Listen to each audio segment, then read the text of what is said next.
Hello friends, मेरे digital classes में आप लोग का बहुत बहुत स्वागत करता हूँ एक नए सेशन में। तो हम डेली बेस पे करंट अफेयर्स पढ़ते हैं। तो आज है 25 मार्च। तो 25 मार्च से जितने भी करंट अफेयर्स क्वेश्चन बनेंगे यहाँ से हम कवर करेंगे। चाहे कोई भी आपका एग्ज़ाम हो, चाहे SSC, railway, PSC, UPSC, state का कोई भी एग्ज़ाम, चाहे सेंट्रल गवर्नमेंट के, सभी एग्ज़ाम के अगर प्रिपरेशन कर रहे हो आपको, तो आपको सभी एग्जाम के लिए इंपॉर्टेंट है करंट अफेयर्स। यहाँ से क्वेश्चन की बात करो तो 7 से 8 क्वेश्चन आपसे करंट अफेयर्स से क्वेश्चन पूछे जाते हैं। आपके सब एग्जाम के लिए इंपॉर्टेंट है, चाहे कोई भी आपके एग्जाम के प्रिपरेशन कर रहे हैं। तो चलिए स्टार्ट करते हैं इस सेशन को। पहली बार आए हैं तो चैनल को सब्सक्राइब करके रख लीजिएगा ताकि नोटिफिकेशन आप तक पहुँच पाए। तो हमारा पहला क्वेश्चन है, हाल ही में पीएम मित्र योजना के तहत सरकार ने कितने राज्यों में यहाँ पर मेगा टेक्सटाइल पार्क विकसित किया गया है। तो मेगा टेक्सटाइल जो पार्क है, लगभग 7 राज्यों में इसको संचालित किया गया है। तो मेगा मित्र जो क्या है, इस योजना के तहत जो सरकार ने 7 राज्यों में मेगा टाइल्स पार्क विकसित किया है, तो इसको याद रखिएगा।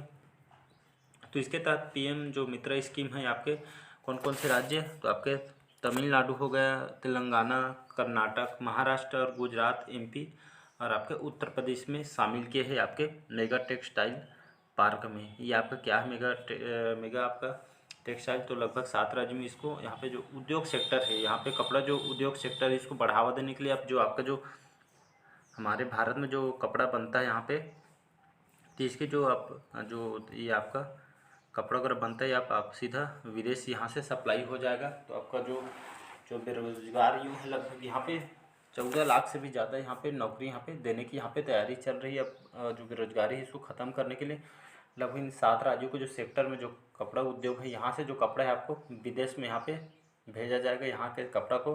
तो उद्योग सेक्टर को बढ़ावा देने के लिए इसको लगभग 7 यहाँ पे राज्यों को आपके पीएम मित्र योजना के तहत सरकार ने 7 राज्यों में मेगा टेक्सटाइल पार्क विकसित किया। मतलब उद्योग सेक्टर को बढ़ावा देने के लिए यहाँ का जो कपड़ा तैयार होगा अब विदेशों में यहाँ पे आयात किया जाएगा। तो इसमें जो लगभग 14 लाख से भी ज़्यादा यहाँ पे अब जो बेरोजगारी जो दिक्कतें हो रही उसको यहाँ पे ख़त्म करने की सरकार की यहाँ पे योजना चल रही है। तो इसको याद रखिएगा। अगला क्वेश्चन देखते हैं। हाल ही में भारत और किस देश के बीच मैत्री पाइपलाइन का उद्घाटन हुआ था। पाकिस्तान, बांग्लादेश, श्रीलंका या डी है, इनमें से कोई नहीं। तो इसका जो सही ऑप्शन हो जाएगा Bangladesh, B option correct answer हो जाएगा। तो भारत और आपका बांग्लादेश, भारत बांग्लादेश हमें लगा हुआ कंट्री है, बांग्लादेश सटा हुआ। तो हाल ही में जो भारत के द्वारा जो बांग्लादेश का जो यहाँ पे जो पाइपलाइन जो मैत्री पाइपलाइन का उद्घाटन दोनों देश के बीच में हुआ है। ये क्या होता है पाइपलाइन, इसकी ज़रूरत क्यों पड़ रही है। इस मैत्री जो पाइपलाइन है, इससे जो जो भारत जो डीजल है, भारत को जो डीजल है आपके यहाँ सप्लाई किया जाएगा बांग्लादेश में। तो ये आपके जो भारत में जो डीजल है बांग्लादेश को रिफाइन करके वहाँ पे बेचा जाएगा, भेजा जाएगा। तो इसी के लिए जो यहाँ पे भारत और बांग्लादेश के बीच ये मैत्री पाइपलाइन का उद्घाटन किया गया। मतलब भारत जो डीजल है यहाँ पे बांग्लादेश में रिफाइंड होके जाएगा। तो इसलिए इस पाइपलाइन के जो भारत सरकार परियोजना के तहत इसको संचालित किया है। लगभग 130 किलोमीटर की इसकी लंबाई है। ये आपके बंगाल के सिलगुड़ी, नाम सुने हो, बंगाल के आपके सिलगुड़ी और आपके बांग्लादेश के दिनाजपुर। तो बंगाल के दिनाजपुर तक इसकी सप्लाई यहाँ पे किया जाएगा। तो 130 किलोमीटर की लंबाई पार करके यहाँ पे डीजल को सप्लाई किया जाएगा रिफाइंड करके। तो इसको याद रखिएगा। तो हाल ही में जो हमारे प्राइम मिनिस्टर यहाँ पे बांग्लादेश के जो आपके प्राइम मिनिस्टर हैं, तो इनके द्वारा हाल ही इसका यहाँ के जो प्राइम मिनिस्टर शेख हसीना द्वारा यहाँ पे इसको संचालन किया गया है। तो इसको याद रखिएगा, समझौता हो चुका है। तो इसका बी ऑप्शन करेक्ट आंसर हो जाए। बांग्लादेश की बात करूँ, बांग्लादेश की जो राजधानी है, कैपिटल है ढाका। यहाँ का करेंसी इसको टका के नाम से जानते हैं। यहाँ प्राइम मिनिस्टर है आपके, अभी मैंने बताया है, यहाँ के प्राइम मिनिस्टर है शेख हसीना यहाँ के प्राइम मिनिस्टर है। अगला क्वेश्चन देखते हैं यहाँ पे, हाल ही में किस राज्य के बारडा डब्ल्यूएस के एशियाई शेरों के लिए दूसरे घर के रूप में प्रस्तावित किया है। तो उड़ीसा, महाराष्ट्र, गुजरात या डी है, इनमें से कोई नहीं। तो हाल में जो गुजरात में यहाँ पे जो गुजरात राज्य की यहाँ पे जो बारडा मतलब जो डब्ल्यूएस जो एशियाई जो शेर के लिए यहाँ पे दूसरे घर के रूप में प्रस्तावित, मतलब यहाँ पे जो शेरों की सुरक्षा के लिए यहाँ पे गुजरात में इनका स्थान बनाया गया है। तो इसी को यहाँ पे प्रस्तावित किया है। जो एशियाई शेर के लिए जो गिर राष्ट्रीय उद्यान है इसको जाना जाता है। तो इसको याद रखिए, यहाँ पे शेरों की सुरक्षा के लिए यहाँ पे इनका जुगाड़ यहाँ पे बनाया गया है। तो इसको याद रखिएगा। अगला क्वेश्चन देखते हैं। हाल ही में अभ्यासी ड्रैगन 23 में भाग लेने के लिए भारतीय जो नौसेना है, आपके P-8 है, ये विमान कहाँ पहुँचा है? तो आपके USA, जापान, ऑस्ट्रेलिया या डी है इनमें से कोई नहीं। तो हाल में USA पहुँचा है। जो हमारी जो भारतीय नौसेना है, नेवी, ये जो नेवी है, भारतीय नौसेना, जो हमारे जो विमान है P-81 जो विमान है, ये आपके जो सी ड्रैगन जो अभ्यास है, दोनों देश के USA और हमारा जो भारत है, इन दोनों नौसेनाओं के एक अभ्यास है। दुश्मनों को लड़ने के लिए अभ्यास है। तो ये अभ्यास जो है, जिसका नाम है ड्रैगन 23, इस भाग लेने के लिए भारतीय नौसेना का P-81 जो विमान है कहाँ पहुँचा है? तो USA, अमेरिका पहुँचा हुआ। तो इसको याद रखिएगा। अमेरिका की बात करें, यहाँ की राजधानी वाशिंगटन DC। जो बिडेन यहाँ के राष्ट्रपति हैं और उपराष्ट्रपति कौन है? तो हमारे भारतीय मूल की कमला हैरिस यहाँ के उपराष्ट्रपति हैं। तो इसको याद रखिएगा। अगला क्वेश्चन देखते हैं। हाल ही में BRO ने रिकॉर्ड कितने दिन रणनीतिक जो जिला दर्रा खोला है? तो 32, 26, 68 या डी है इनमें से कोई नहीं। इसका सही ऑप्शन हो जाएगा 68। तो BRO ने, जिसे बॉर्डर रोड ऑर्गेनाइजेशन कहते हैं, तो आपके सीमा सड़क जो संगठन है, जो आपके लद्दाख और आपके जम्मू कश्मीर के जो आपके जो प्रवेश द्वार है, आपका जो जिला दर्रा, ये आपका, इसको प्रवेश द्वार कहा जाता है आपके जम्मू कश्मीर के और लद्दाख के बीच। ये आपके जो जिला दर्रा स्थित, कई बार एग्जाम में क्वेश्चन को पूछा जाता है, तो इसे आपके प्रवेश द्वार के रूप में कार्य करता है। तो हाल ही में BRO ने यहाँ पे लगभग यहाँ पे 68 दिनों बाद इस जो जिला दर्रा को यहाँ पे आने जाने के लिए खोली गई। इसकी ऊंचाई की बात करूँ तो 11,650 मीटर इसकी ऊंचाई है जो जिला दर्रा। तो इसको याद रखिएगा, क्वेश्चन पूछा भी गया है। अगला क्वेश्चन देखते हैं।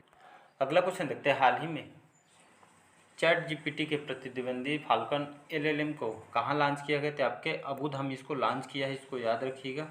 बहुत बड़ी स्तर में जो ChatGPT जो है आपके इसे आपके एक तरह का, इसको जो ChatGPT है आपके एक तरह का, आपके इसमें व्यवसाय के लिए, चाहे इसमें आपका मतलब व्यवसाय के हर क्षेत्र में इसको मतलब एक चैटिंग एप्लीकेशन है, समझ सकते हैं। इसमें भाषा वगैरह कोई भी इसमें उपयोग कर सकते हैं। आपके कोई भी सेक्टर में, एजुकेशन के सेक्टर में, बिजनेस के सेक्टर में, हर सेक्टर में इसका उपयोग किया जा सकता है। तो ये आपका हाल ही में जो इसको लॉन्च किया है आपके अबू धाबी में, इसको लॉन्च किया है बड़े स्तर में। तो इसको यहाँ पे आपके बड़े स्तर पे इसको मॉडल की, जो कि इसको हर सेक्टर में इसको उपयोग किया जाता है। नए प्लेटफॉर्म के साथ इसको लॉन्च किया है अबू धाबी UAE में। तो इसको याद रखिए। इसके आपके जो इसमें प्रशिक्षण भी दिया जाता है और व्यवसाय के सेक्टर हर क्षेत्र में इसको उपयोग किया जाता है। इसको याद रखिएगा। एक तरह से इसको देखें तो आपके हर सेक्टर में काम आता है। तो ये आपके एप्लीकेशन है, तो इसको याद रखिएगा। अगला क्वेश्चन देखते हैं। हाल ही में अंतर्राष्ट्रीय अपराध न्यायालय ने किस देश के राष्ट्रपति के खिलाफ गिरफ्तारी वारंट जारी की है? तो चीन, यूक्रेन, रूस या डी है इनमें से कोई नहीं। तो हाल ही में अंतर्राष्ट्रीय जो अपराध न्यायालय है, हाल ही में रूस के जो राष्ट्रपति के खिलाफ हैं, इनके खिलाफ यहाँ पे वारंट की गई है। तो इसको याद रखिएगा। तो अंतर्राष्ट्रीय जो अपराध न्यायालय है आपके जो है आपके रूस के जो राष्ट्रपति हैं, इनके खिलाफ यहाँ पे मामला दर्ज किया है। इनके प्रति यहाँ पे गिरफ्तारी वारंट जारी किया है। तो इसको याद रख। तो अगर यहाँ पे हम बात करें रूस के वर्तमान में जो राष्ट्रपति कौन है, तो व्लादिमीर जो पुतिन हैं, यहाँ के राष्ट्रपति हैं। इसको याद रखिएगा। रूस की कैपिटल क्या है? मॉस्को। इसको याद रखिएगा, कैपिटल है यहाँ की मॉस्को है। तो हाल ही में जो व्लादिमीर पुतिन यहाँ के राष्ट्रपति, कानून का उल्लंघन करने के इनके खिलाफ यहाँ पे वारंट जारी किया गया है। तो आपका अंतर्राष्ट्रीय अपराध न्यायालय के द्वारा इसके वारंट जारी किए हैं। तो इसको याद रखिएगा। इसका C ऑप्शन करेक्ट आंसर हो जाएगा। Next question.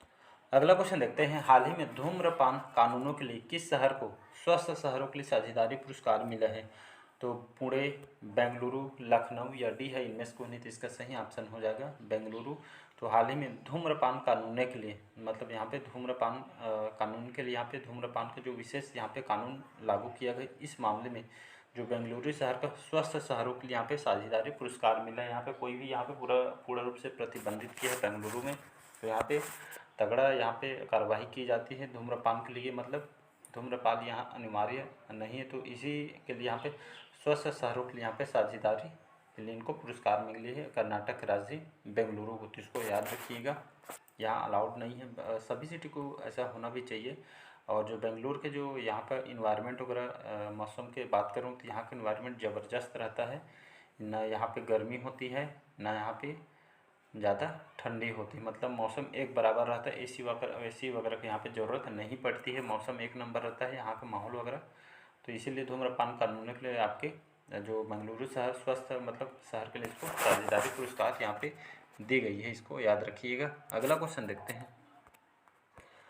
अगला क्वेश्चन देखते हैं, हाल ही में कहाँ 2 दिवसीय वैश्विक बाजरा सम्मेलन संपन्न हुए थे? मुंबई, कोलकाता, दिल्ली या हैदराबाद? इसका सही ऑप्शन हो जाएगा नई दिल्ली, जहाँ के यहाँ के जो मुख्यमंत्री हैं केजरीवाल चर्चा में रहते हैं। तो हाल ही में यहाँ पे नई दिल्ली में 2 दिवसीय वैश्विक बाजरा सम्मेलन का उद्घाटन यहाँ पे संपन्न हुआ है। तो इसको याद रखिए, वैश्विक बाजरा दिवस 2023 को। तो आपका जो बाजरा सम्मेलन है आपका कहाँ संपन्न हुआ है पूछा जाएगा, तो नई दिल्ली आपको आंसर लेना है। 2023 को यहाँ पे बाजरा 2023 को बाजरा दिवस के रूप में भी घोषित किया गया, तो इसको याद रखिएगा वैश्विक स्तर पर। अगला क्वेश्चन देखते हैं यहाँ पे, हाल ही में रिचर्ड डगलस जो फासबरी है इनका निधन हुआ है, कौन थे? तो लेखक, हाई जंपर, गायक या डी है इनमें से कोई नहीं, तो इसका सही हो जाएगा हाई जंपर। तो रिचर्ड डगलस थे बासबरी, जिनका हाल ही में इनका निधन हुए आपके अमेरिका के रहने वाले थे। अमेरिका ये आपके एथलीट हैं, तो इसको याद रखें, अमेरिका के एक अमेरिकी एथलीट थे, हाई जंपर थे। तो इनका हाल ही में जो कि इनका निधन हो गया है। तो रिचर्ड डगलस जो बासबरी आपका अमेरिका एथलीट हैं, हाई जंपर है, जिनका हाल ही में इनका निधन हो गया, तो इसको याद रखिएगा। अगला क्वेश्चन देखते हैं, हाल ही में तजाकिस्तान में संयुक्त राष्ट्र के रेजिडेंट कोऑर्डिनेटर के रूप में किसे नियुक्त किया? तो KR पार्वती, गीता राणा, रश्मि शुक्ला या डी है इनमें से कोई नहीं, इसका सही ऑप्शन हो जाएगा KR पार्वती। इनको हाल ही में तजाकिस्तान में संयुक्त राष्ट्र के रेजिडेंट का कोऑर्डिनेटर के रूप में इनको नामित किया गया है KR पार्वती, जो कि हमारे भारतीय मूल के हैं। तो इसको याद रखिए, इनको हाल ही में जो कि भारत के यहाँ पे जो पार्वती, इनको यहाँ पे तजाकिस्तान में विश्व खाद्य कार्यक्रम के प्रतिनिधि के रूप में इनको नियुक्त किया गया है। तो इसको याद रखिए, खाद्य कार्यक्रम प्रतिनिधि के रूप में इनको बनाया गया है। अगला क्वेश्चन देखते हैं, हाल ही में किसने सागर परिक्रमा चरण 4 का उद्घाटन किया गया है? तो इसका जो उद्घाटन है आपके पीयूष गोयल, एस जयशंकर, पुरुषोत्तम रूपाला या इनमें से कोई नहीं। इसका जो सही ऑप्शन हो जाएगा पुरुषोत्तम रूपाला जी, जो हमारे राज्यसभा मेंबर हैं, मत्स्य पालन, पशुपालन और हमारे डेयरी मंत्री हैं, इसको याद रखिएगा। तो हाल ही में इन्होंने कहाँ पे?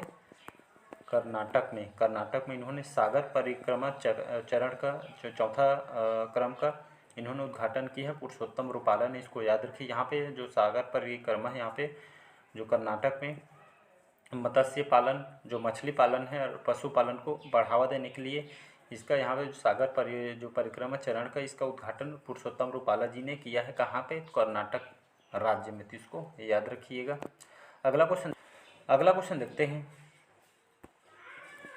हाल ही में पाक जल डमरू मध्य के सबसे तेजी से तैरकर पार करने वाले भारतीय व्यक्ति कौन है? तो पंकज गुप्ता, संपन्न रमेश, दीपक बागला या इनमें से कोई नहीं। तो हाल ही में जो संपन्न नरेश है, इन्होंने पाक जल डमरू मध्य में सबसे तेजी से तैरकर पार करने वाले हमारे भारतीय व्यक्ति बने हैं, बड़ी उपलब्धि हासिल की भारत की तरफ से। तो इनको याद रखिए, इन्होंने 5 घंटा 30 मिनट में इन्होंने पार की है, इसको याद रखिएगा। तो 5 घंटा 30 मिनट में जो कि श्रीलंका के आपके तो आपका तलाइन मन्नार, श्रीलंका के तलाइन जो मन्नार से आपके तमिलनाडु के धनुषकोटी यहाँ से इन्होंने पार की है। तो टाइम को याद रखें, 5 घंटा 30 मिनट। तो कहाँ से कहाँ? तो श्रीलंका के तलाइन मन्नार से आपके तमिलनाडु के धनुषकोटी तक इन्होंने 5.5 घंटा में इन्होंने पास किया है। जिस तरफ का जो पाक जल डमरू मध्य सबसे तेज़ी से तैरकर इन्होंने पार करने वाले हमारे भारतीय व्यक्ति एक तैराकी है, तो इसको याद रखिएगा। अगला क्वेश्चन देखते हैं, हाल ही में NIOT कहाँ संचालित आपको विलवड़ीकरण संयंत्र स्थापित कर? लद्दाख, पुदुचेरी, लक्षद्वीप या डी है इनमें से कोई नहीं। तो हाल ही में जो लक्षद्वीप में NIOT ये आपका क्या है? NIOT तो national institute of ocean technology, तो Indian institute of ocean technology जो है इसकी स्थापना जो है 1993 में इसकी स्थापना किया गया है, तो इसको याद रखिएगा। तो हाल ही में NIOT ने कहाँ स्वसंचालित आपके लिए विलवड़ीकरण का यहाँ पे संयंत्र स्थापित करेगा? तो आपके लक्षद्वीप में करेगा, तो इसको याद रखिएगा। आपके ओशियन टेक्नोलॉजी है जिसका जो संयंत्र स्थापित कहाँ करेगा? तो लक्षद्वीप जो कि केंद्र शासित प्रदेश है, तो इसको याद रखिएगा। अगला क्वेश्चन देखते हैं, मोस्ट इम्पोर्टेंट क्वेश्चन, हाल ही में किसे गवर्नर ऑफ द ईयर 2023 पुरस्कार से इनको सम्मानित किया गया? तो YV रेड्डी, शक्तिकांत दास, रघुराजन या डी है इनमें से कोई नहीं। तो हाल ही में जो शक्तिकांत दास जी हैं जो कि RBI के गवर्नर हैं, तो हाल ही में इनको governor of the year 2023 very very important है, तो गवर्नर ऑफ द ईयर 2023 पुरस्कार से इनको सम्मानित किया है। ये हमारे भारत के 25वें नंबर के गवर्नर हैं RBI के, इसको याद रखिएगा। रिजर्व बैंक ऑफ इंडिया इसका फुल फॉर्म होता है। इसकी स्थापना 1 अप्रैल 1935 में इसका स्थापना की गई। इसका हेडक्वार्टर मुंबई महाराष्ट्र में इसका हेडक्वार्टर है। शक्तिकांत दास वर्तमान हमारे RBI के गवर्नर है, तो इनके काम के लिए इनको गवर्नर ऑफ द ईयर 2023 से इनको पुरस्कार से इनको सम्मानित किया है, तो इसको याद रखिएगा। तो आज का जो सेशन है कैसे लगा कमेंट करके ज़रूर बताइएगा।